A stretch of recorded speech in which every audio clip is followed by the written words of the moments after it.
呢，我也不是很认识啦哈。因为这个学位他都是从网络上找的，我也不认识哈，但没关系啦，不认识大概就有很多有趣的事情。那第一位，这位男士呢，叫做Lucas 哈，这个纽西兰来的啦哈，他背景我不晓得，等一下我们要请那个应该是李佳慧小姐了哈，没错哈，不对，你等一下再说。李嘉玲啊，抱歉我哈，这个他刚刚是我知道他是纽西兰建筑系毕业的哈，这个很特别啦，我也不晓得，因为我认识的很少在纽西兰来的，大部分都会是南半球，大部分都会是在澳洲来的哈。那纽西兰这个我也是第一次见到，那他可能等一下再自我介绍一下吧哈。那两个人大概都是从事，应该都是建筑摄影的哈。那我们这上面写的不是很好，都是英文哈。这个好了，有看到建筑摄影这个事情，那我们就先鼓掌一下，好不好？这个他怎么处理呢？等一下我再请那个李小姐再帮我们介绍一下。啊，这个在演讲之前呢，我们就给他2份。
不知道大家知不知道今天的演讲会是用英文的，应该是大家都 OK，因为学生代表说大家英文都非常好。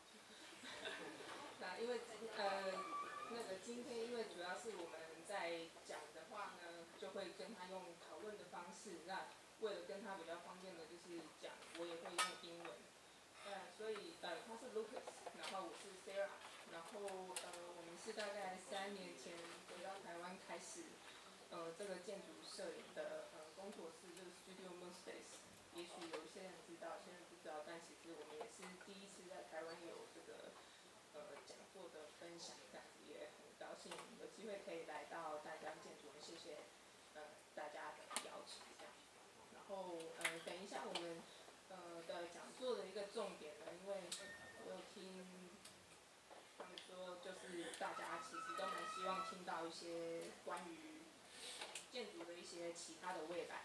那我们也希望说，因为我们自己在你们这个年纪的时候，在读建筑的时候，我们其实也是不太确定我们人生未来的方向是应该怎么走，所以也是蛮希望跟你们分享一下，说我们一路上来是怎么样子找到我我们想要做的一些方向，然后也许希望可以给你们一些帮助这样子，所以可能会分享一些我们在纽西兰做的一些自己的 project， 然后也有说在建筑的方面的一些involvement 这样子。然后等一下的 Q&A， 大家如果压力太大的话，也可以用中文询问。然后有问问题的呢，今天是我带了一些我们去年制作的一些明信片来赠送给问问题的同学。然后所以就欢迎大家发问这样子。那可能就让 Lucas 先开始吧。Hey, 大家好。Sorry, my Mandarin is not quite up to standard to be able to conduct this whole talk, but it's really lovely to be here, and thanks Sarah for the introduction. But we'll jump straight into it. We're from New Zealand, the South Island, a little place called Christchurch, and this is a shot out the back of the Alps, which is about two hours drive from New Zealand. So just a place I often think of when I'm here in Taiwan, and a place I miss very much. But yeah, so we're just going to talk about our beginnings. Me, just very briefly, about my background. I studied first year architecture at the University of Auckland, and quickly realised that half of the degree was for me and half wasn't quite. And then I quickly actually changed and went to and did art and design at the University of Technology. And yeah, I mean, I'll talk a little bit more about my things after Sarah. Sarah's just going to introduce her background first from the School of Architecture. So that's just a brief start. So architecture, as everybody know now, and I would like to share some insight into while I was doing architecture, I was also teaching at the University of Auckland, and how working and teaching at the same time actually opened me up to a lot of other opportunities that I can further understand what I was interested in, whether I want to become an architect, or I want to become a designer, or I want to get more involved in curation or exhibition design. And this was a project I did with lecturer Mike Davis when I was teaching at the University of Auckland. That was for Auckland Triennial. It was held at the Auckland Art Gallery, and we did this exhibition as more like a lab for curator Ho-Han Ru. And the idea was we can showcase architecture students' work in more of an informal way. And so, which also led to this was my office, that these were the architects that I was working with. And because of working, I also had the opportunity to become part of the design team for the Venice Biennale, the architecture one, in 2014. So here was, I thought that's me just casually having a beer and working with the architects on design details, and these are the experiences I really encourage you guys to get more involved in, you know, working with teachers, working with practitioners that really allow me to expand my perspective as the field of architecture. And that was our exhibition at the Biennale showcasing New Zealand architecture. And just a little bit about, you know, as architecture students, what else you can get yourself into. Personally, other than doing exhibition and design, I was also a passionate drawer. And this was a house of a sugar factory in Pingdong that I'd done for a conference at Brisbane University. It was a section through an old house that my mother lived in, and it was a project that I'd done piecing together the oral histories of 1950s Taiwan. And that was another collage drawing I did for my father's house, and it was a different type of post-war building. And then through these drawings I want to invigorate other thoughts of future housing in this thesis. And I was also secretly an illustrator. I like to do drawings as well, and this was a project I've done with Martin X, who's a New York architect, but he's actually a poet. He loves writing poetry, and then one day we decided to collaborate on this book that he published called Friday Song. And here Lucas will talk a little bit about his project while we just graduated from university and what kind of creative endeavors that he done. Yeah, so after my university degree, basically I got a job at the University of Auckland Fine Arts School, which is sort of one of the better art schools in New Zealand. And I was just working as a technical staff member, teaching like creative software, so you know, the Adobe suite, and teaching more from a sort of graphic design point of view. Well, not teaching, sort of really doing workshops and helping students with this sort of thing. But this was a really important time in my life. I actually ended up working alongside two other really amazing people, Ian Powell and Darren Glass. They both worked in sort of analog film. One was a photographer, the other a cinematographer. And this is where I sort of learned to be around cameras, and sort of was inspired. You know, they sort of would be talking about this stuff all day long, and I just ended up learning quite a lot. So that was quite a interesting time. So I never expected that when going to the School of Fine Arts. But I think one of the really important things I wanted to mention is when you're working, even if you're an architect, there may be other desires or things that you might be wanting to work on. This was the case with me, even though I was working in design and doing these kind of creative fields at work, there really was little opportunity for me to do my own creative work. So that was something that really bugged me. It was really hard, difficult, long period to find time to do my creative work, and really just sort of developed this idea of going on road trips and getting out wherever I could and just photographing and doing all sorts of projects. And I think this kind of had more influence later on, but really sort of pushing myself not to just to go to work and go home and do nothing else. You know, if you want to do something else, sometimes you have to pay the bills and earn money, but it doesn't mean you shouldn't try and you know, do your own things. So yeah, these are just some of the journeys along. I'll just quickly flick through. And this is in New Zealand, the Desert Road, and I was really heavily influenced by black and white photography and film and things like this, because that's just what I was around at the time, and it was sort of my basis. So we were using like analog film, you know, 35, Hasselblads, 120, and also using you know, Super 16 film, which was, you know, on Bolex, so old technology, but still very relevant in today's sort of field. So yeah, so this is like me just getting out and doing stuff and really not knowing what I was sort of doing, what this was all meaning, but really getting on and doing stuff. And this is one of the photos I took, just sort of out in these sort of road trips and getting out. And this sort of like spoke to me about architecture a little bit, you know, started to feel like this sort of architectural background that, you know, I almost done a degree in architecture myself, being, you know, having a wife that's also an architect. So yeah, just going along with that. So inspiration and stuff. So here we're gonna, now you know a little bit about what we were doing during our period after university, and hopefully you get to know a little bit about us and our background. And there's just a little bit more about a couple of cinematographers, directors, and photographers that we were looking at the time also, that shaped the way that we see things and build our aesthetics.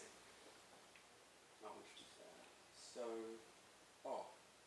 one of these people, sorry, I've just got a wee trailer here for you guys. If I just pull that up.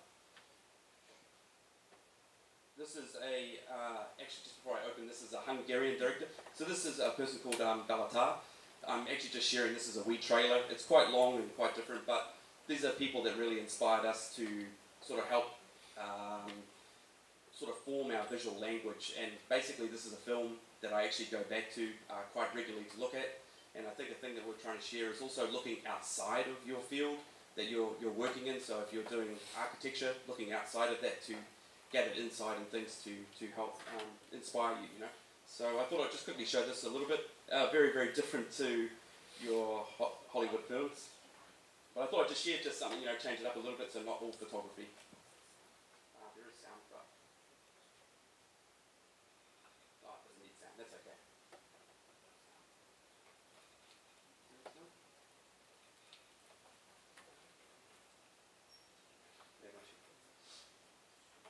I can speak over it while that's running.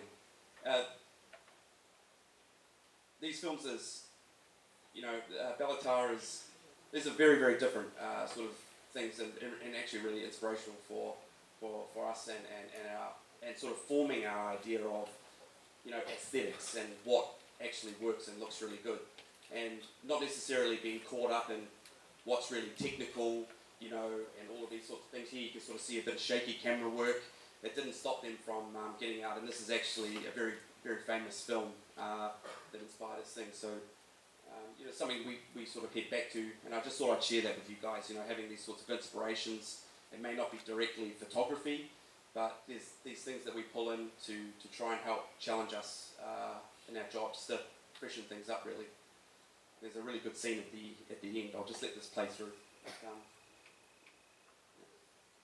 Yeah, if there was sound, it would be a lot better, so I apologise. But, you know, if any of you are interested in going into cinematography or into film, there are a lot of architects we know actually wound up being cinematographers or a few directing films and the like, and art directors.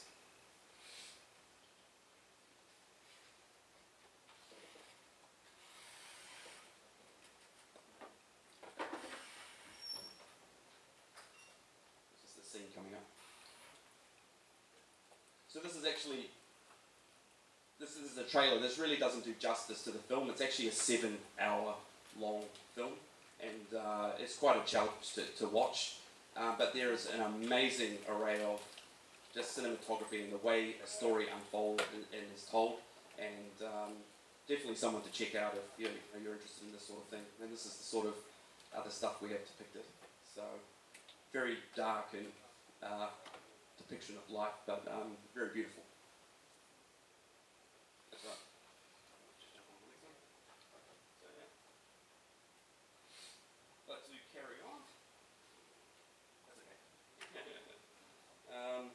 Some of these other influences are people like Ray K. Mexica. This is an American photographer.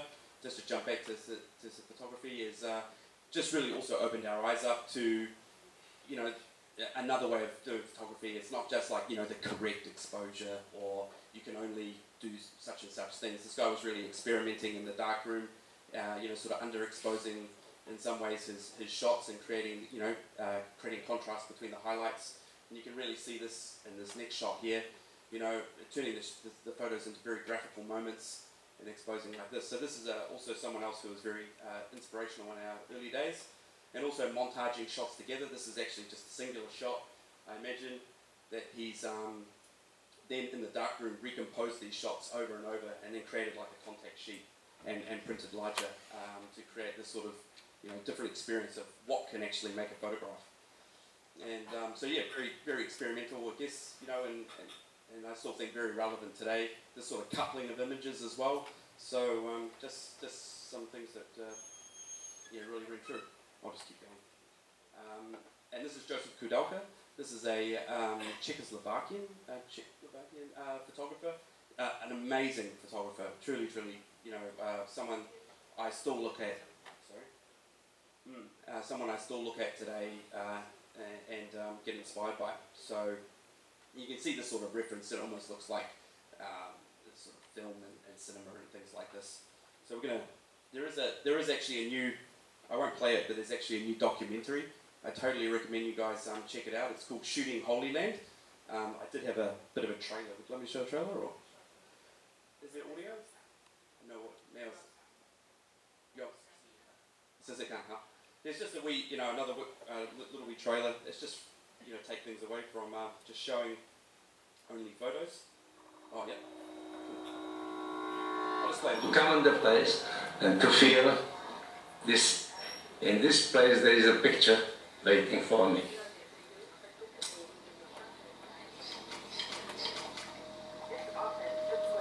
And to go there as many times when you get it.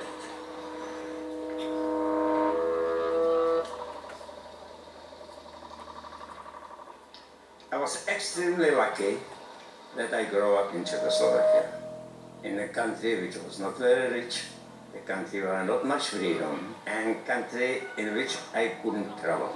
My name is Joseph. This is what? Kudelka. Yeah, and check photography. Yeah.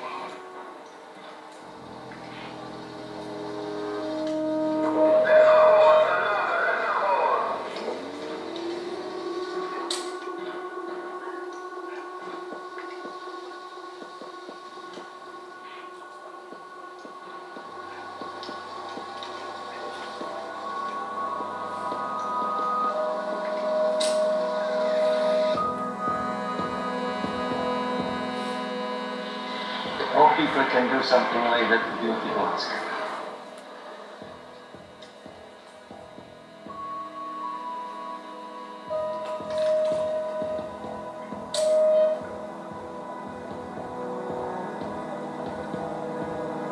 So suddenly I discovered the wall.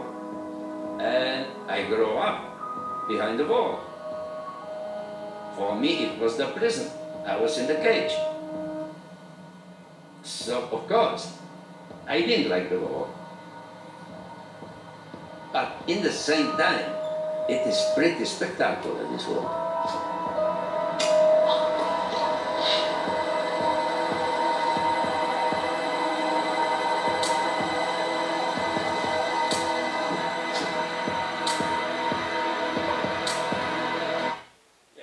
So, just jump back. So yeah, I mean that's, I totally recommend you guys, if any of you are interested in photography at least, or even just looking to look at something else. This is actually debuted in 2015, but is available to stream actually, I think today or in a few days. So it's really new, just online, and just an amazing guy. And I think what's really amazing about that is you just get to see a real master at work, someone who takes truly his amazing photos his entire career, and just to sort of see how simply he is approaching photography is something, And also like his attitude about, he described himself as just a working man, rather than he considered himself as somebody really great. And I think when you see someone who's really dedicated in their work, doesn't matter what field you're in, you grow a massive, respect and appreciation towards how they work, rather than, just all about themselves. It's about what they're doing. And last but not least is just to sort of start getting into some architecture photography now in general. As of course, there's always people like Iwan Ban. I'm not sure if you've heard of him yet, but he's a very famous photographer, sort of been still practicing today as well, and very relevant. But before him was actually this fellow called Ezra Stoller, who was very influential to us. And basically, before starting architecture photography, I looked at his photos to gain an understanding of architecture photography. So you can see these are still really relevant, and what you really begin to understand is these you would photograph probably no differently today if you were at the TWA building. So these are just just some reference photos, all shot in black and white on 8x10 film. So very different times for architecture and architecture photography, but just beautiful, beautiful work. So that's a few influences. All right. And I guess after all this is I think why we wanted to share this is really important for us, and then we thought it's also important for you as architects to broaden your perspective, to not only look at architecture but look at film, understand narratives, read whatever you're interested in, or for it to be cooking or fishing, anything else to kind of get your mind going rather than just quite stiff on architecture. I find that it's more stimulating for creative things, even if you're doing design. So so all of these influences actually shaped how we approach architecture photography here in Taiwan.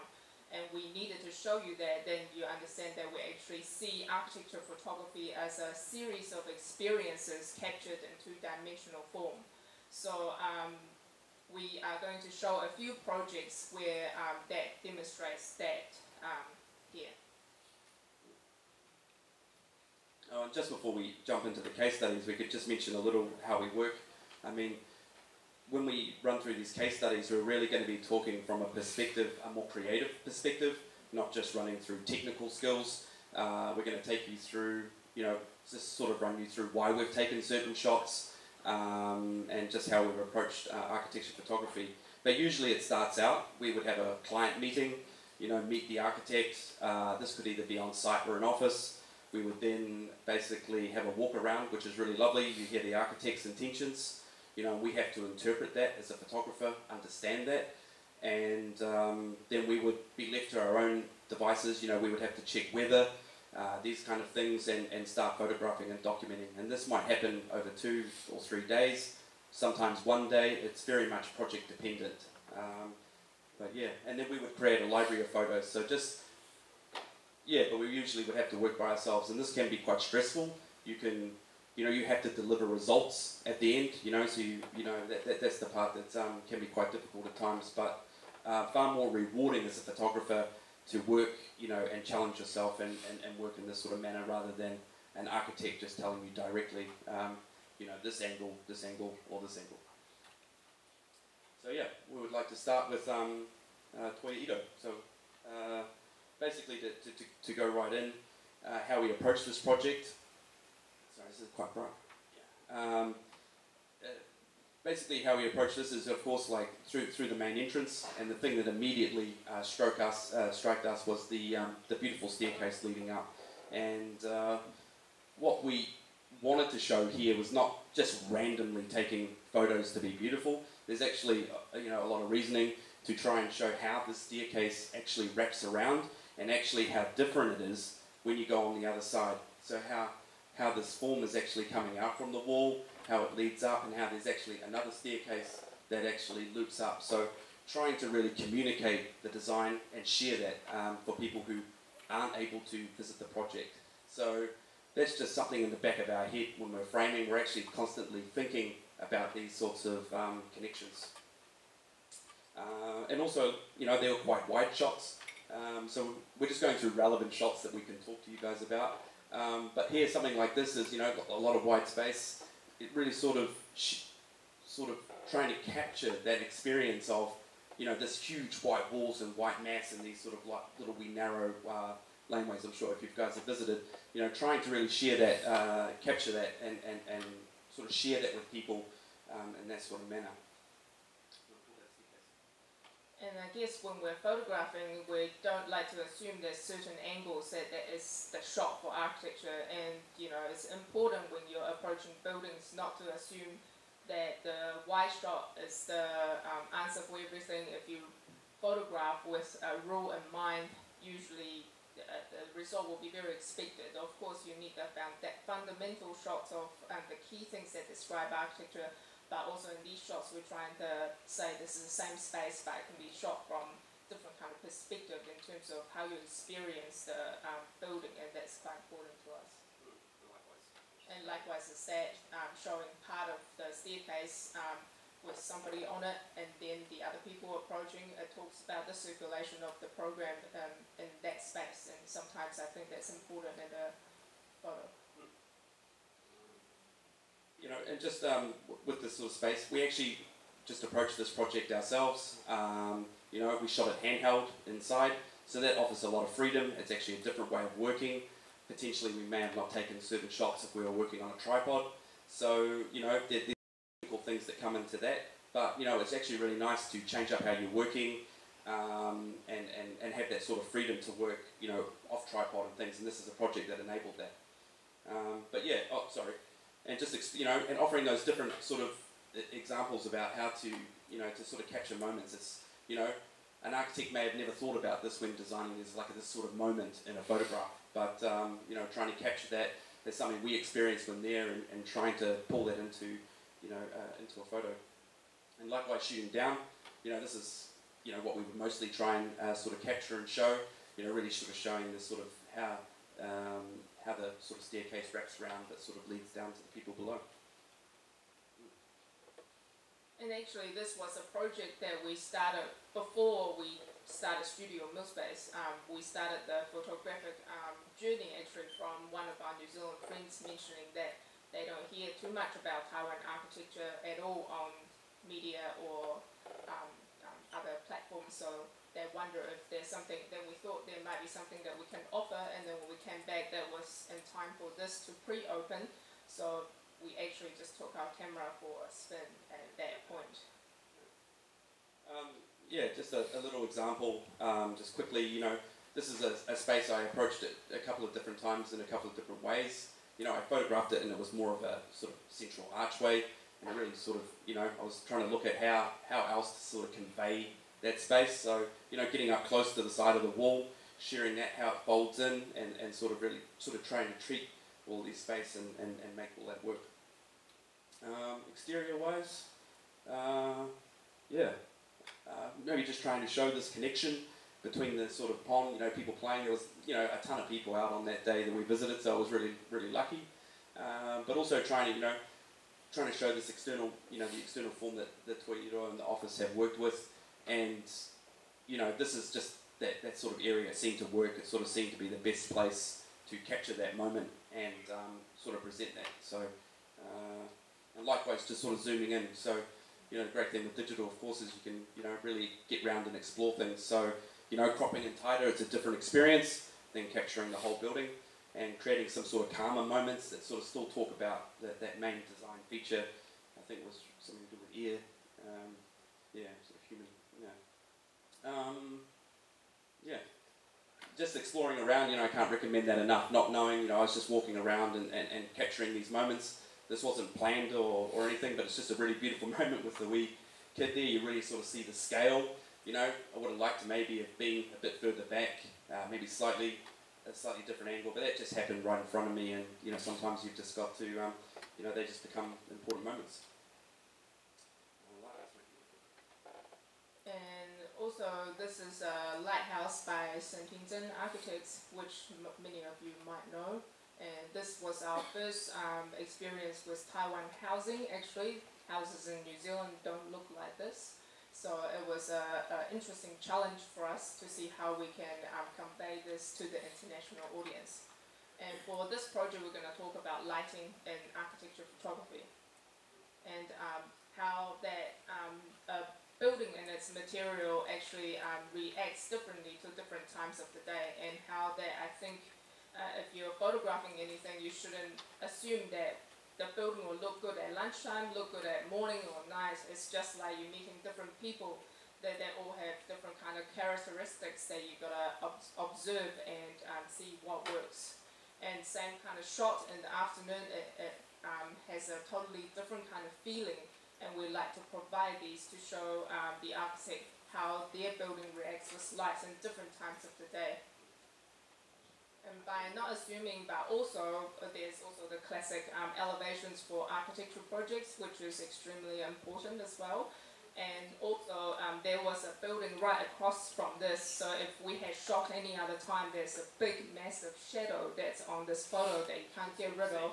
Yeah, but at a particular time that somehow just looks a little bit more soft, and that's usually the look that we like to go for. And as photographers or architects, you'll develop your own taste in how you like your images to look.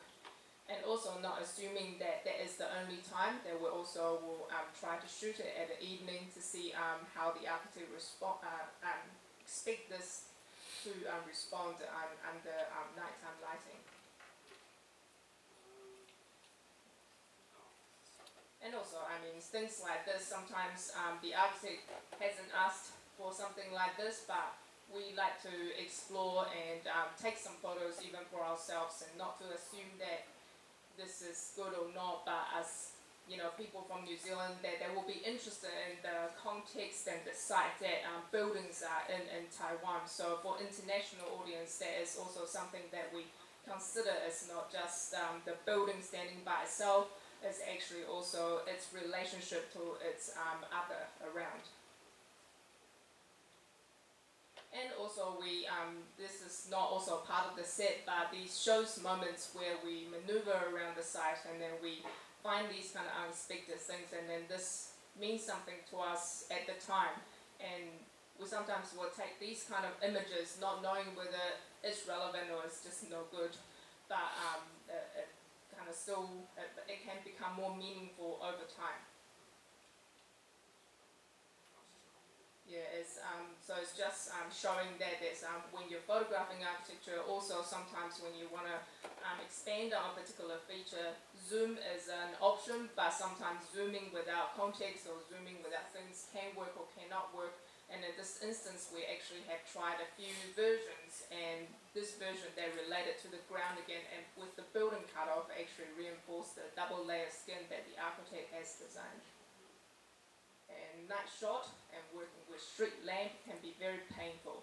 But you know, we always try to shoot with the street lamp not turned on, because they sometimes can go green. But at times that it can create quite a dramatic and quite a theatrical look that it can work.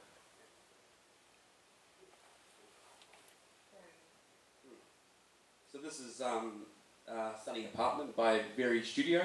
So apart from just photographing, you know, architecture outside, you've also got to deal with interiors as well as part of being an architecture photographer. So this is a really great project. Sorry? Yeah.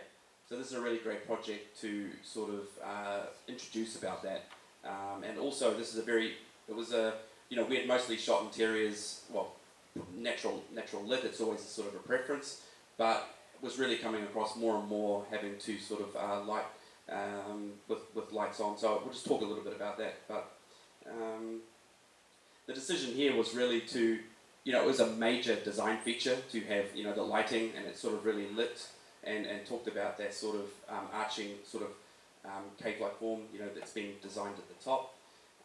So yeah, we decided to shoot with lights on. It was also a very overcast day outside, which is not preferable, but yeah, it worked out really good in the end. So, you know, we approached this project basically from the front, and you know, we had a specific way of working, photographing from the entrance and sort of calculating and coming back round and trying to, you know, to describe these different forms, always including the big, you know, the major design features, but also showing, you know, looking back into the entranceway, showing into a bedroom, you know, she was showing these sort of domestic spaces and how it works. So not just sort of flattening it and just, you know, no reasoning behind the photos. Likewise, sort of stepping over, sort of showing the connection from the dining room, you know, and, you know, the toilet, and then coming over. So these are sorts of things that we are thinking about when photographing and sort of talking with the architect and going through. This is one of these shots that, you know, there was another shot also that I could have also come over to the right more and come over this way, but for some reason I took this photo, and it's just, I wanted to share that you don't always, you know, usually I would take 2 photos, have, you know, sort of go overkill and make sure I've covered all my angles. In this instance I didn't quite, and it's just one of those things that I sort of reflect on and wish I had done that. But when you're only there for one day, you know, you really just got to make the most of it, and sometimes you learn from these experiences. Yeah. Also, just quickly, you know, an interior space you want to show, it's a domestic space, not just an apartment, you know, and, you know, different ways of communicating that was like, you know, coming over the kitchen sink and sort of sharing that domestic space and connecting it and bringing people in where sort of necessary, not too staged, but just, you know, they're not too obvious. Well, that's how we like to do it anyway, you know, natural, not always blurred and walking past, but, you know, trying to use the space. How might people actually use the space when they're there, and yeah, that sort of thing. And likewise, a shot that I quite like, that was a little bit unexpected, was also trying to show what would it be like sitting at the dining room table, sitting here looking over and having your dinner or having a wine or beer or whatever, and then what would that be like? So sort of communicating that to when people actually, you know, you're sharing this project overseas, what they might feel and look at. And also, you know, just different ways to, you know, communicate space. I mean, of course, there's a flat elevational space like this, elevation that we can do. Otherwise, we can sort of turn around and, you know, just these different things, and providing these for the architect is something we would do. You know, build that library so that they can later have a look at how they think this space should be communicated. And things like this, I wish I had moved, but again, you know, sometimes when you're working and you're busy, and you're in the rush of things and getting things done, you just sort of make certain mistakes. We could Photoshop that, it's not so bad, but still, it would be better that I sort of spotted that. But, you know, that's some of the things you learn, you know, and that's life. Also, just really, this shot was I can't sort of mention enough as a photographer. You go in, if you think you know very specific views or angles that you walk in with, this preconceived idea that you know how to photograph, or if you go in and say it's this, it's this, it's this, it's this, you know, you're not really doing justice to the project. So, in my opinion, you know, to get in there and maybe sort of work around it, that's what we would do. This is, even being in the space all day, this is actually a really important shot, but I didn't do it until, you know, several hours after the morning. So, you know, I can't recommend, you know, just challenge yourself, you know, if you are going to be a photographer, to really work around the space and just think about, you know, what you've done and is there any other way you could share, you know, show something and provide another angle. Yeah. And this is the first time that we had the opportunity to actually look at a project before it's completed.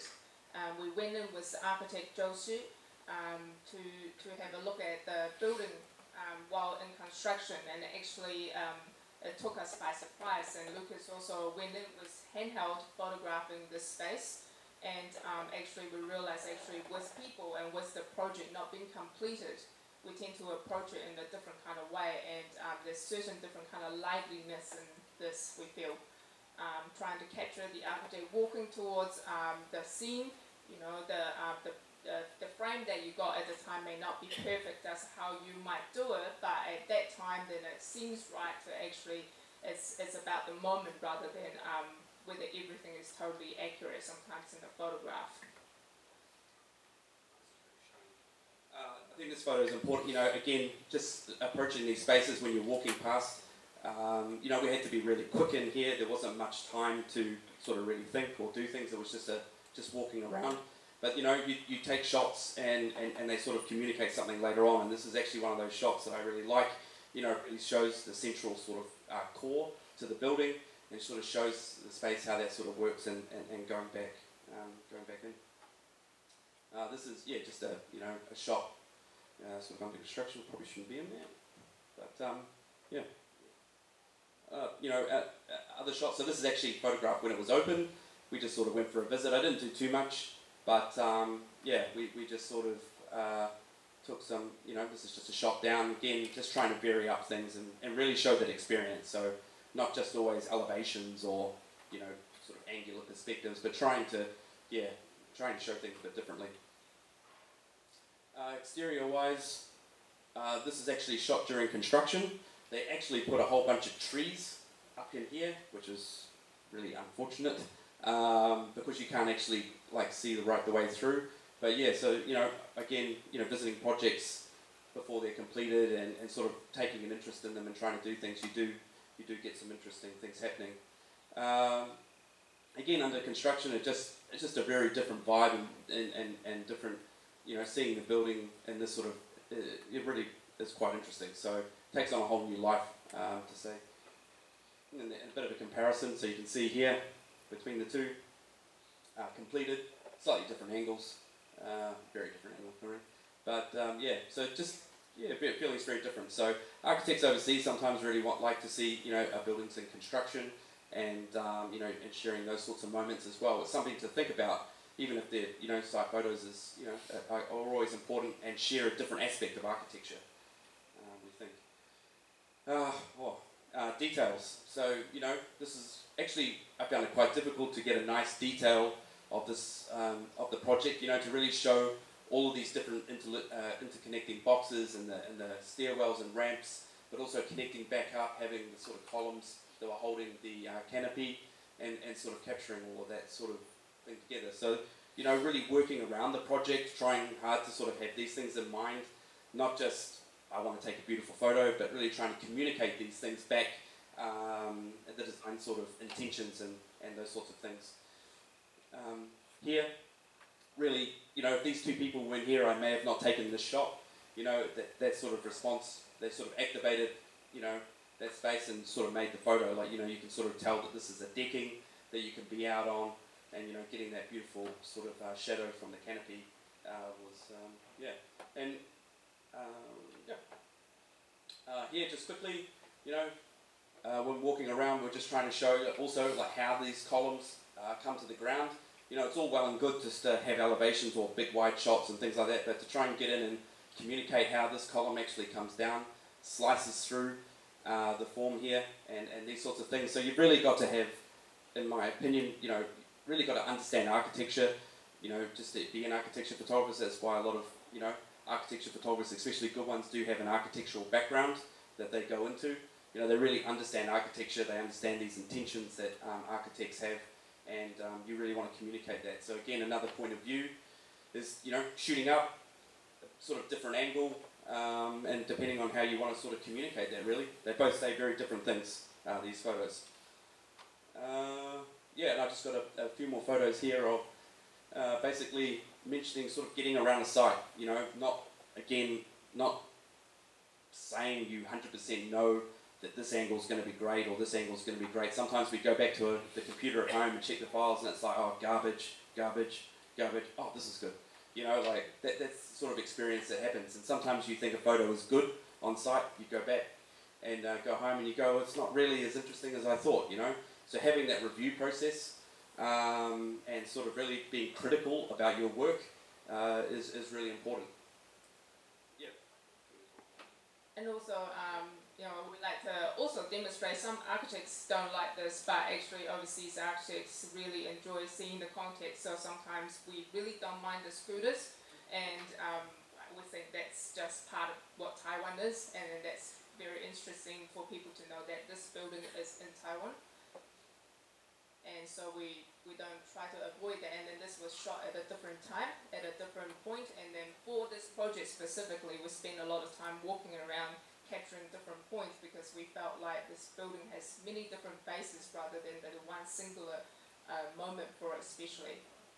And because the site is all rounding, so we're not sure what will actually be good at which time, and I guess comes with experience. You learn to walk around the site and observe it throughout the day, and then you have a hunch what's a good time to photograph and what time, and you try to have a imaginary clock in your mind and go, oh, maybe this is 4:30, I could go and see what their entrance look like right now. And again, another entrance, but here Lucas is not assuming that he has to sort of be right up on the building. Going across the road sometimes makes a whole lot of difference in viewing the project as well. Just to finish, I mean, that's not really... I mean, here is, you know, a sort of classic shot, just trying to show the stairs. It's the same really there, trying to show the stairs connecting, you know, and how you sort of navigate around. But, you know, this is a sort of classic sort of shot we might take, any photographer might take really. But what you're trying to show is like how this sort of canopy and how this sort of entrance works. But what I actually realised is this sort of flattens everything. You do see the sort of triangular thing happening here. But I thought what was actually nicer was to spin round and actually show it from this angle. You really see that this canopy is actually offset from this photo. So, you know, it's those sorts of things that you have to, you know, you sort of quiz yourself as you're framing, as you're doing things, and you question, hop round and try and figure out another way of doing it. And that all happens just on the spot, on the day. You just have to, you know, question yourself as you're doing things, I guess. Great practice.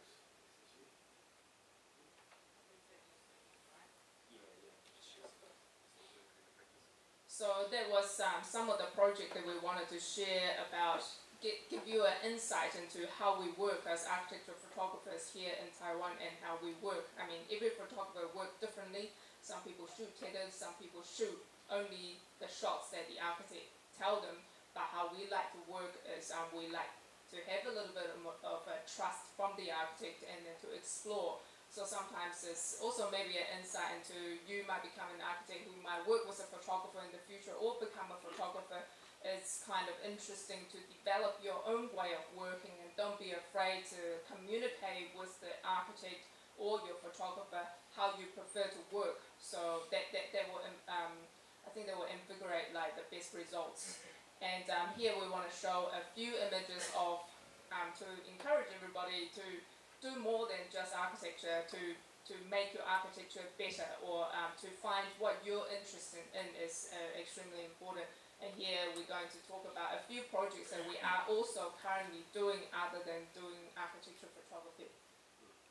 So yeah, apart from just architecture photography, again, you know, you go on to a field that you're going to be doing. If you're working in an office as a graduate architect, you may not be doing as much creative work as you would like. That way you could, you know, in your own time, get out and try and sort of do a little bit more, you know, do some more design in the background and things. And one of those things, even though we do architecture photography, it's kind of, we see that as our job. It's a very commercial sort of nature to it, the whole idea of architecture photography.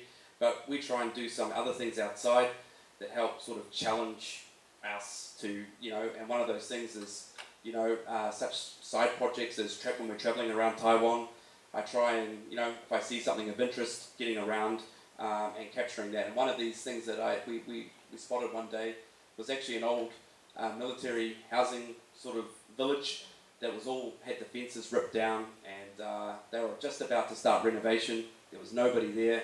I drove past it in the morning and went, man, went back home and thought, oh, if I don't go and photograph this now, it's going to be all fenced up, there'll be no access and no way of getting in here to document. And it's a really important thing, you know, there's a, you know, for us I thought it was a really striking thing to sort of document this before it all gets renovated, so we can remember, you know, what basically it looked like beforehand, you know, and there's some really, really interesting spaces, you know, all ripped up and different things.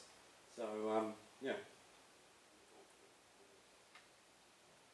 And so these projects are quite important to us to also we find these other architectures, if you like, because of our background, our education background, that we don't see architecture as this finished product only. You know, we consider the site, and sometimes it's the memories, and sometimes it's the people in the cities that also react as part of the architecture. So as people of design backgrounds, that we are also interested in many of these things, and we want to encourage you to also do that if you have an inkling of something else that you would like to bring into your design practice, and to not be afraid to do something else. Yeah. So apart from all of that, I also do painting. I thought I'd just quickly touch on that before we end, and that's just something else. And again, these are all other things, you know, so these are just some abstract paintings I do. These are just sort of in my own space. Anytime I'm not actually working, doing architecture photography, I get down and try and do some painting, get involved in some other things, challenge my brain, you know, to work outside. And these things really help, like, cross-fertilize, you know, it's not just always photography or just doing the same thing over and over again. You sort of just get complacent and do things. So doing stuff like this, you know, really just helps to challenge yourself, and hopefully there's many ideas I've had that come from doing this sort of thing. So yeah, can't recommend it enough to sort of carry on doing something, even if you're doing architecture, you know, to get out and you know, continue what your passion is and try and move it forward, you know, if it's not something else you wanted to do. That's what I'm saying. Thank you.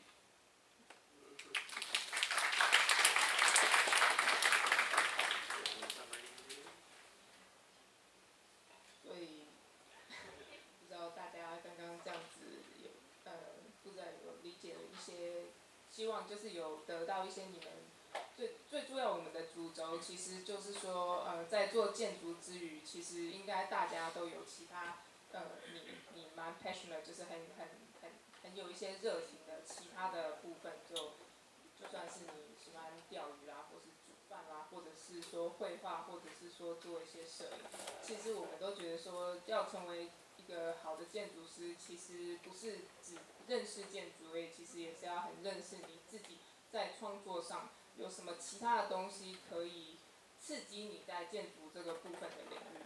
那这样子你在做建筑，或是作为一个建筑师，或是以后跟其他的专业人士合作的时候呢，会有其他的认知，而且可以就是说让你可以更 open 一点。所以其实我觉得很重要的这个点，可能是因为我们的背景的关系，其实我们在国外的老师其实都蛮鼓励我们去做这一块，所以就在做建筑之余，也会强迫你去读一些哲学的东西，或是强迫你去从煮饭里面的过程去看到建筑。所以其实各个东西都可以用建筑的眼光去看，这是我们最主要想要跟你们分享的主轴。就算是绘画，或是任何你感觉很微不足道的东西，其实都是可以相互分享。就是说你在建筑这边就感觉到非常的倦怠的时候，你去做另外的什么其他的事情，可以让你重新燃起这边的这个热情的话，其实这个东西是在人生的道路上其实是蛮适合，是一直 continue 去做这样子的事情。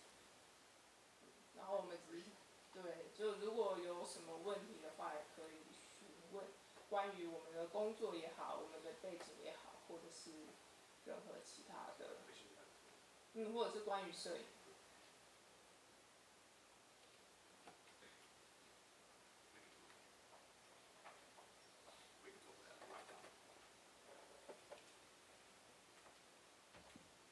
我有2个问题，一个是如果比如说你们要拍立面，可是刚好那个基地就是那栋建筑是在一个比较窄的巷子，然后那个立面很漂亮，但是就是对面可能它窄，但是你没有办法到对面楼的内部去拍，那这样子办。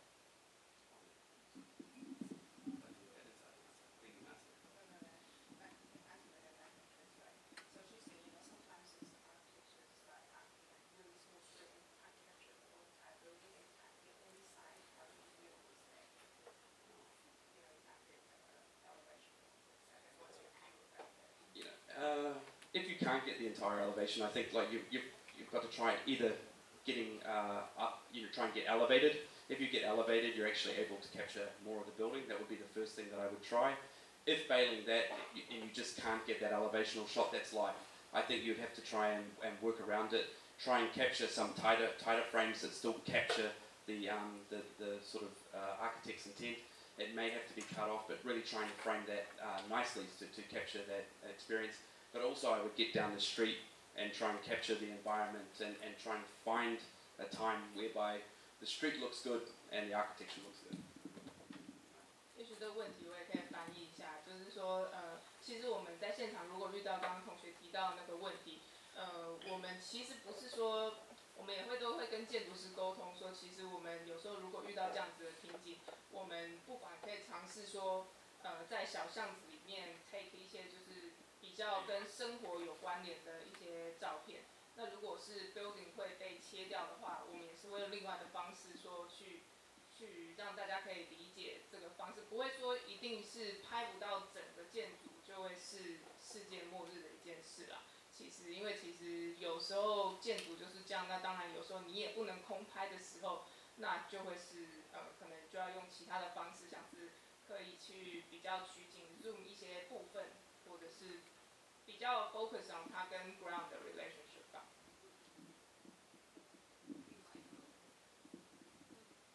如果你们是去就是拍摄一些比较可能就是举例，如果是庙或者是就是宗教场所，然后呢就是里面那个场所还在有人用的时候，那这样你们怎么确定说那到底你们就是摄影的这个行为会不会影响到里面？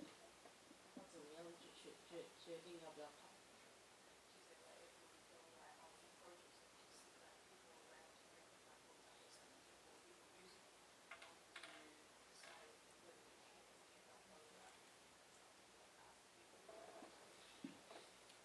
？Definitely. I mean, I think you have to be sort of a little bit careful about working around those sorts of things. But if it feels okay and they feel approachable, you could try and approach them and ask. Sometimes they will most definitely say no, from my experience. So you can try and just sort of work around it. Try and sort of work from a distance a little bit maybe at first, and just sort of see their reaction and approach them and just try and be honest and say maybe exactly what you're trying to do, and sometimes you might get some luck, and it's just basically approaching people really. Yeah, it's a hard thing to do. I still struggle with it, but yeah. 所以基本上就是在那样子的情形的时候啊，我们其实都会用测试的，慢慢的接近那个物体，然后再拍摄，然后看就是里面的阿公阿嬷或是人们对我们来说是会是射出凶光，还是蛮和善的一个状态。所以我们就通常有感觉到善意的时候呢，可能我们就会默默的过去跟他们聊个天，然后大家就会问说，我们哪里来的啊，是做什么的啊？然后忽然感觉到有那种亲近的感觉，然后就只能微笑试试看。我觉得其实这种东西就是其实别人在看你的时候，其实我们都还是会觉得礼貌上的还是会去询问一下会比较好，因为总是会希望给他们一点尊重这样子。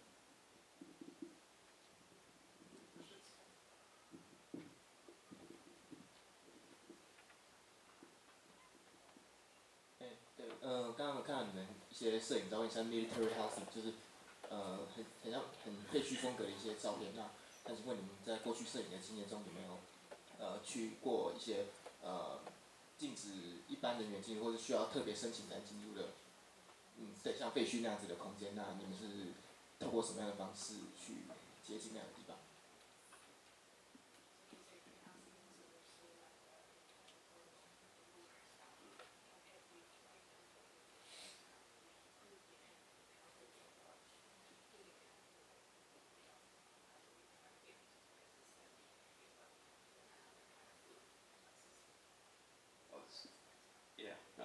？I mean, again, a little bit similar in terms of answer, but I think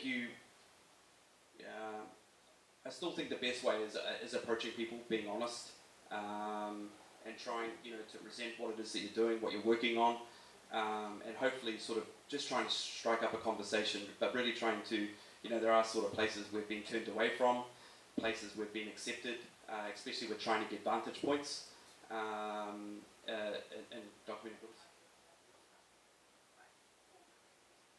Oh yes, I've had the cops called on me from photographing hotels and doing all sorts, and all these sorts of events. So, you do run into these, and the best way is just, you just got to be honest, and you will strike things where you just can't photograph. And the only way around that is there's certain people that use aerial photography, like famous photographer like Edward Badinsky. I mean, he gets in there and doesn't really tell people too much what he's doing on some instances, and launches his drone up and gets in there and gets the shots that he requires. So, I think, you've just got to mix it up. Sort of try your luck. If it doesn't work, find other angles around, see if you can do it, But sometimes you just got to let it go as well, and it's just not meant to be, or that project doesn't work. 基本上就是我们其实，在纽西兰在拍摄的时候，但也会遇到像同学这样子的。当然，我们做摄影的，我们通常是觉得，四下无人可能是还蛮 OK 的。我们通常会先偷拍看看，被发现了之后，再就是很大方的承认说，我只是希望来拍摄一些什么。他也有曾经其实蛮好笑的小故事，是有一次他打电话给我说他被警察抓了。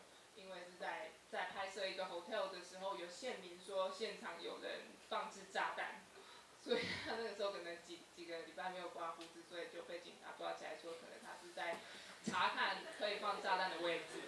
所以就是有时候也会有一点尴尬的场面，但是其实就是 as a photographer 是摄影，其实你就是要一笑置之，觉得这些东西其实当下觉得真的很恐怖，但是后来是觉得都还蛮有意思的。所以其实。如果同学们看到就是他也不是说写的什么军事进入或是什么不能进去，真的是很严厉的东西。其实一般像我们去拍摄，屏东要拆眷村之前的那个状态，其实我们在拍的时候，旁边的人就一直在用台语说，你看就有人进来拍，要赶快把围墙做起来。但是我们就假装就是耳聋，然后就继续拍这样子，然后拍完了之后1个礼拜，那个围墙就盖起来了。对，所以其实有时候，如果我们的rule 就是一个规范啦，就是说如果有人来跟我们说，先生不能拍哦，那我们就会尊重他，然后还是会希望跟他讨论一下有没有可以拍摄的可能性。那他真的是非常果断的觉得说不要让我们来拍摄的话，那我们就不会。但是如果通常他只是在附近讨论你的状态，就是可以假装看不见听不见这样。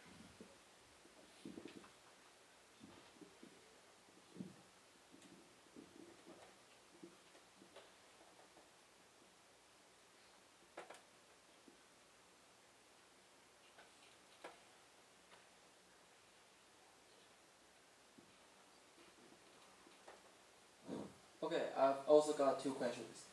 First, before you chose architecture to photo. Yes. The architecture, do you do any research, or you just go there and take pictures, and sometimes it randomly pops out the very nice picture you want? Second question is, so when you're photographing architecture, so you are trying to dialogue, to talk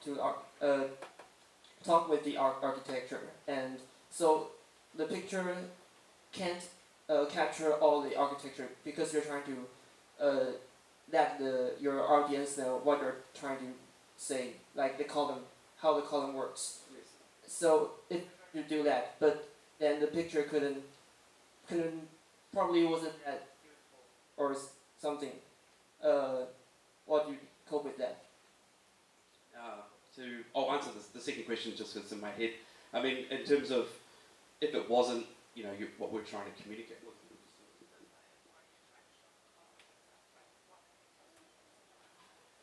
Yeah, if it doesn't work, that's where I would try. Usually I would spend a bit of time around that space. I haven't shown you guys, but I would also take usually a more cover shot of that, so it describes that whole window.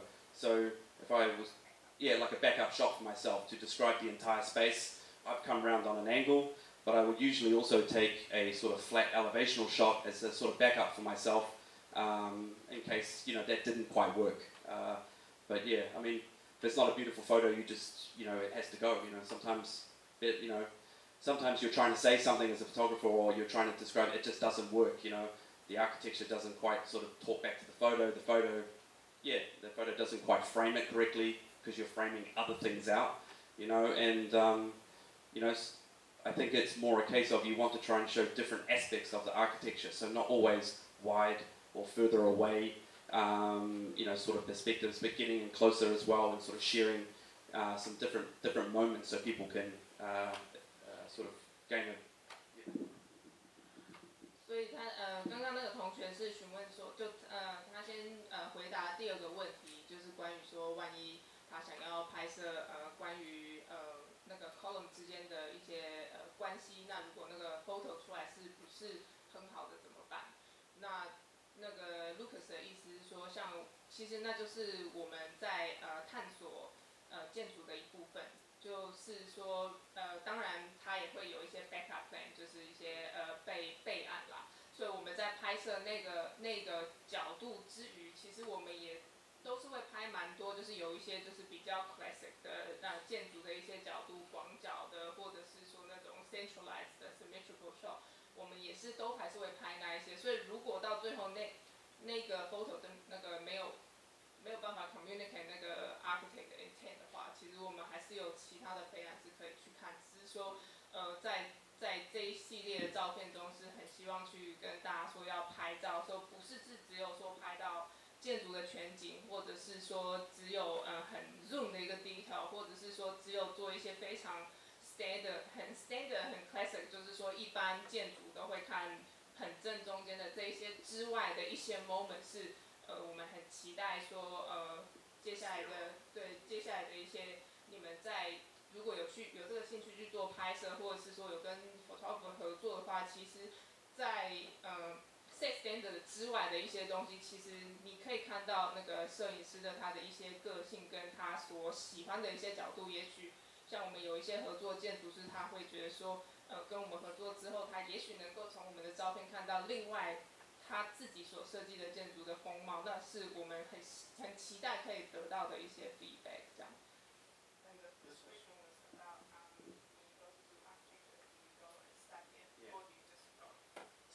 That's a sort of mix. Sometimes we do. Sometimes we'll have plans or some photos from an architect, so we've been able to see a little bit. But we do study it, we do have a look, we try and understand what size the project is. Is it a big residential apartment complex, is it a small house? So I get in the right frame of mind about how we might approach it, how many days, these sorts of things. But what I don't do is definitely sort of form an opinion about how I'm going to document this, So rather than sort of getting some plans and getting some stuff and saying, oh, I need to do this and I need to do that and X, Y, Z, just get in there and actually get it in the morning. Sometimes I might walk around myself before taking any photos and just sort of have a look and look at the light and at different times of the day. And that's why we might photograph over 2 days or 3 days. If I go home and I go, man, this is just crap, what I've done today is just garbage, I would go back and, try and fix that. Sometimes there's a really amazing angle that you've got, but it was really the wrong time and you couldn't get back there. If the project allows it, you try and go back. But I think it is really difficult to try and capture everything and do it all and hit a home run every time. But you do try to, where possible, you try and get back and do certain things. I hope that answers your questions. Thanks.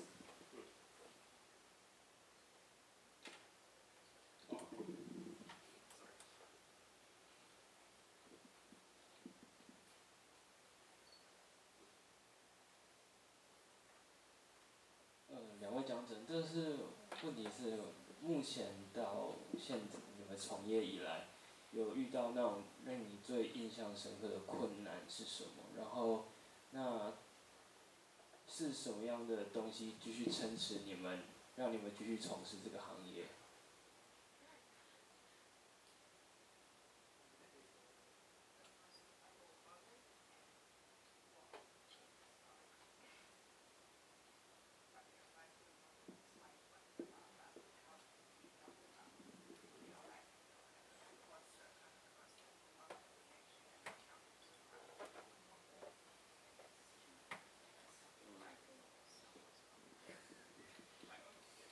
I have to be very honest here, so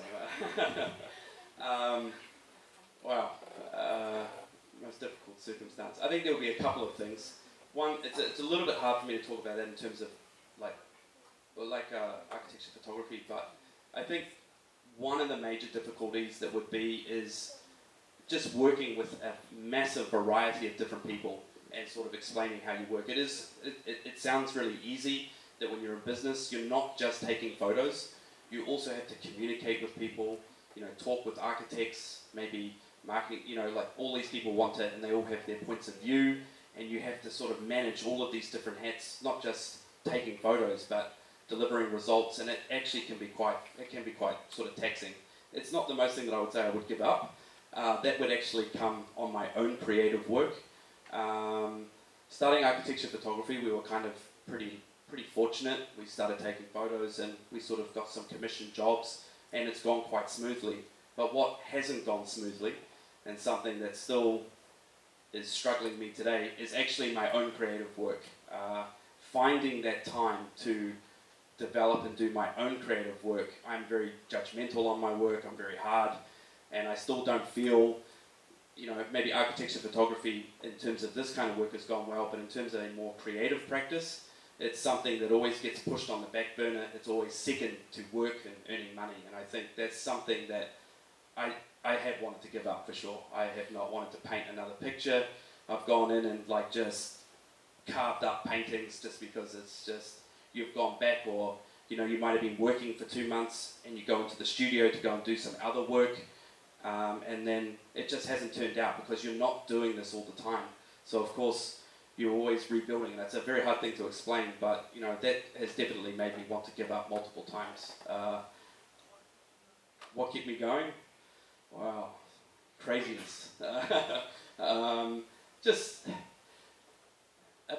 maybe it's sort of a burning desire that I have to do this. You know, if I don't do this, then I don't know what I'm going to do. You know, I really, you know, if maybe it will be more meaningful to people later on rather than right now.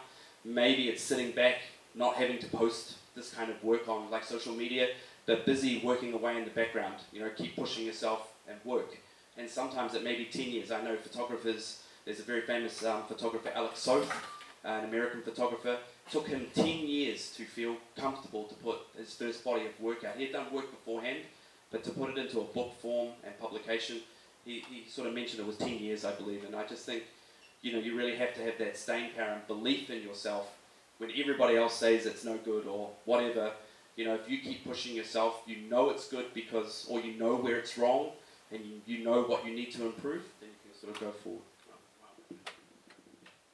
我觉得那是一个其实是就是深入摄影师心理的一个好问题，因为其实就回来开业之余，其实对于其实我们回来第一个要适应的其实是工作的环境，其实就是跟专业人士一起工作的方式，其实在台湾是比较不一样的。所以一次也是要适应蛮多跟各个不同个性的建筑师沟通，然后也要每一次反复的让建筑师知道说我们可以拍出好的照片，我们需要有怎么样子的一个模式。那当然就是因为我们的模式是需要建筑师给我们比较多的信任，那有一些这个对于一些建筑师来说是很 easy 的，那有一些对于他比较谨慎的人来说，这会是一个很大的挑战。所以其实，在我们在沟通的这个过程，其实是比较困难的一个地方。但是3年以来，其实我们也学习到了很多，就是在台湾工作上跟台湾沟通上的环境的一个不同。但是 Lucas 的意思是说，但是其实这些在建筑摄影遇到的困难都没有比他对于他自己创作的部分来到的困难想要就是放弃。就是说，因为其实他原本在做建筑摄影之前，其实也是一个艺术创作者，所以艺术对于他来说也是一个很重要的东西。那当我们的 schedule 都变成说就是不停的拍摄的时候，然后那个 balance 比较没有，就变成说都是工作，然后变成说就是我们在讲也是有说，就是说其实我们自己本身的创作跟摄影的工作其实是一个互相可以得取养分的一个循环。那当那个循环不是很平衡的时候，只剩下工作艺术方面比较没有的时候，那就是到有一些阶段它就会崩溃。那基本上我觉得在这个部分可能是在我们工作最 difficult 的地方，其实是 manage 他自己本身的这个循环可以在什么地方得到一些养分。所以其实我们也是3年之后，也是近期我们才比较知道说，原来我们有这个养分的需求跟这个循环的需求，可以创作好的照片，也能顾及到我们本身要去做一些自身创作的东西，就是他们其实是相辅相成的。所以其实比较困难的地方大概是在这里吧。但是为什么他没有 give up？ 其实他的意思就是说，他后来想说，再怎么困难，好像除了艺术跟创作之外，他也不知道他自己能干嘛了。所以再怎么难，好像也就是只有这一条路来走。所以就是只能说尽量看到说，知道自己有一个需求，去照顾到这个部分，这样。OK，Thank you。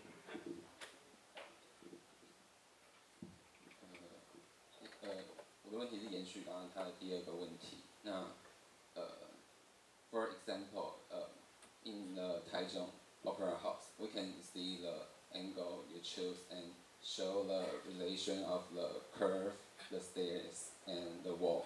So, do you think that Toyo Ito or architect concern it, or maybe architect need to cooperate with photographer when they design a building? 如果是后者这个东西，那在现在我们做设计的时候，通常我们需要产出一些剖面、一些透视，但这个时候通常都一定是定案的。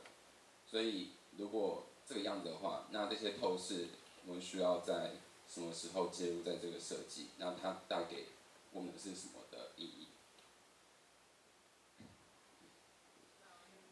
所以你的意思就是说，就是关于你们在做设计的某个流程，需不需要跟摄影师沟通吗？你的意思是？之类的，就是这些角度是跟设计的关系是重要的，还是它是最后掌握的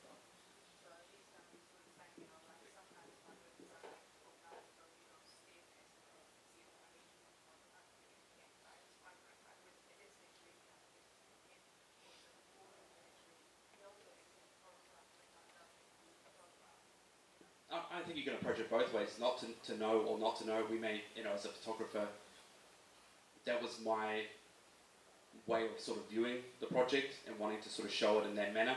Have I succeeded? I don't know. In all honesty, or having a conversation beforehand. Sometimes it's really good actually to sort of, in this instance, of course, not it's just us going to photograph ourselves. But it is sometimes nice to know an architect's intent or something that's really important to him. Maybe certain angles or views, that does change how we photograph. But we have had other shots whereby we try and include that to the floor. I mean, I've only included those specific shots as maybe examples about what I was trying to talk about at the time.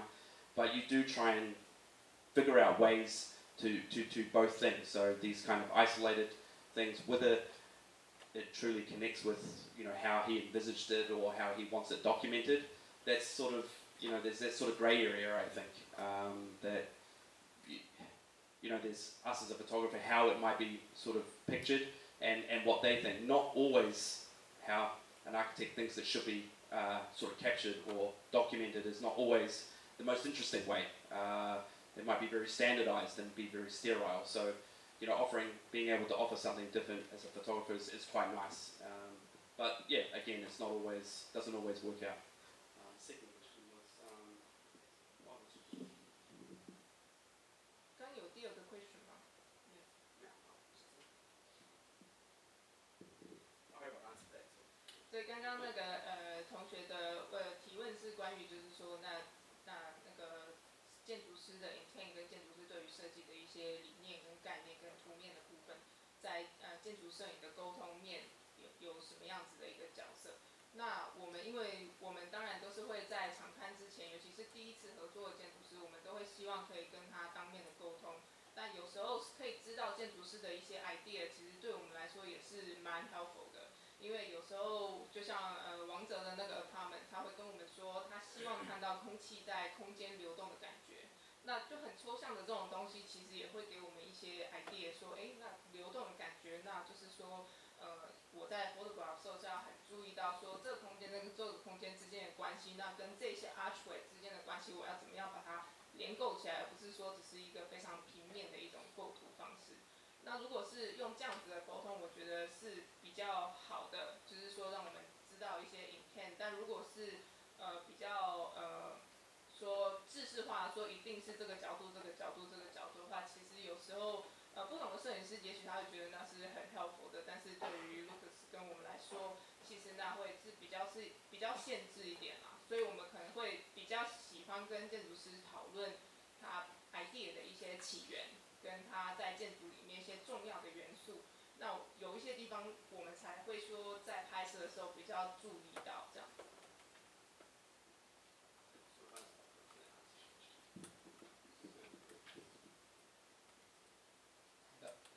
还有人有想要问的吗？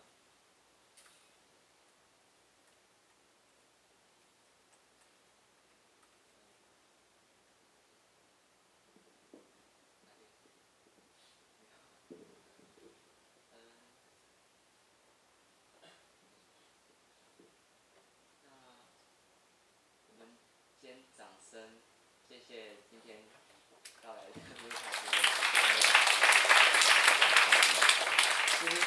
其实我想在这里还有一点时间，我想要多讲两句，就是蛮感谢，就是他们现在在做的事情，就是他们拍这些很漂亮的照片，然后其实他们背后有一个就是有一个蛮好的初衷，就是他觉得台湾的建筑啊，常常有些时候我们很用力的去做好一个好的设计，可是没有办法透过一个好的方式，然后让国际看到啊之类的，所以他们想要透过用自己就是去拍，就是用照片的方式，然后可以让大家就是透过一些网络网站那些，然后看到台湾土地上面也有很漂亮的建筑，对，就是我想要借大家手再给他们一个掌声，这样，谢谢。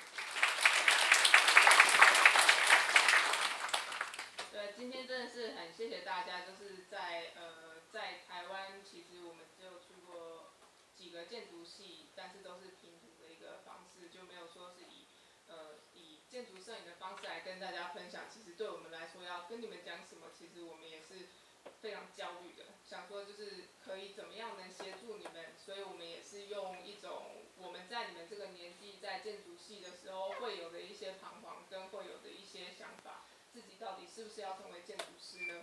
或者是说建筑以外，我其他的兴趣到底能够怎么样的继续，还是说这股热情就是说我决定要当建筑师之后我就要放弃？其实我觉得这是一种人生的挣扎吧，但是其实它如果对你来说是很重要的话，其实是就是想办法都是可以去继续做的。像有一些同学也许是在校外的时间会去摄影组去做一些工作，那这样子的话也可以借由之间产生一些学习的机会。这就是我跟卢克斯在大学的时候，其实我们读建筑设计之余，其实我们对于其他这些都很有兴趣，所以我们也都是会跟你们现在一样，会去尽量的参加一些展演活动啊，多认识一些人，多跟大家讨论一下经验的东西。其实从中你会学习到你自己想要的是什么。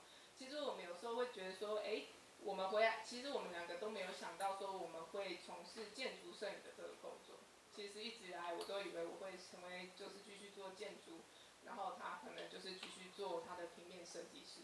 但是我们到最后回来台湾会走上这一条路，其实也都是像俊佳说的，就其实是我们有一个纽西兰的同学说，你们在台湾可不可以跟我们说一些关于台湾建筑的事情？我们两个是哑口无言，完全不知道台湾有哪一个建筑师，哪一种建筑正在进行中，跟是建筑的环境是一个什么样的方式跟态度，所以我们就被那句话击倒之后，想说，那我们其实也有这个责任回来台湾，应该可以跟国外多多分享，说在台湾的建筑师是以什么样的方式工作，那我们在纽西兰与台湾之间才能够有一个沟通的桥梁。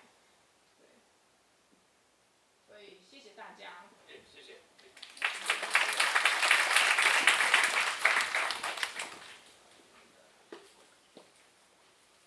那大家有问题的，就是不敢在大家面前问，也可以私下留下来问。那刚刚有提问的同学方便来前面吗？我带了小礼物要送给你们。